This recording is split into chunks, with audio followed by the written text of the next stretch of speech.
નમસ્કાર દર્શક મિત્રો, હું છું દર્શના જોશી. તમે જોઈ રહ્યા છો લોક સામના ન્યૂઝ. તો જોઈએ આજના સમાચાર બોટાદથી અમારા રિપોર્ટર વિપુલ લુહાર સાથે. રાણપુર શહેરમાં આવેલા વિશ્વવિખ્યાત ટેક્સીપન બેરિંગ કંપનીના માલિક ભૂપેન્દ્રભાઈ ચુનીલાલ મકવાણાએ પોતાના 75મા જન્મદિવસની વિશેષ રીતે ઉજવણી કરી હતી. તેમણે રાણપુર શહેરની રૂક્ષ્મણીબેન અમૃતલાલ શેઠ કન્યા શાળાની 550 વિદ્યાર્થીનીઓ સાથે આ જન્મદિવસની ઉજવણી કરી હતી. આ પ્રસંગે ભૂપેન્દ્રભાઈ મકવાણાએ શાળાની તમામ 550 વિદ્યાર્થીનીઓને સ્કૂલ બેગનું વિતરણ કર્યું હતું. આ કાર્યક્રમમાં મુખ્ય ઉદ્દેશ વિદ્યાર્થીનીઓને પ્રોત્સાહિત કરવાનો અને તેમના શિક્ષણમાં મદદરૂપ થવાનો હતો.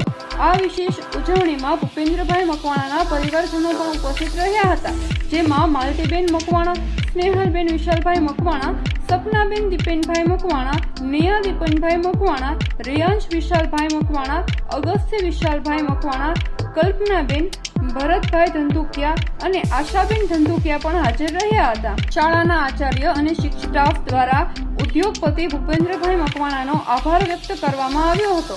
વિદ્યાર્થીનીઓની સાથે જન્મદિવસની ઉજવણી અને સ્કૂલ બેગનું વિતરણ આ પ્રેરણાદાયક કાર્ય બદલ શાળા પરિવારે તેમની સરાહના કરી હતી. તો ફરી મળીશું એક નવા સમાચાર સાથે. ત્યાં સુધી જોતા રહો લોક સામના ન્યૂઝ.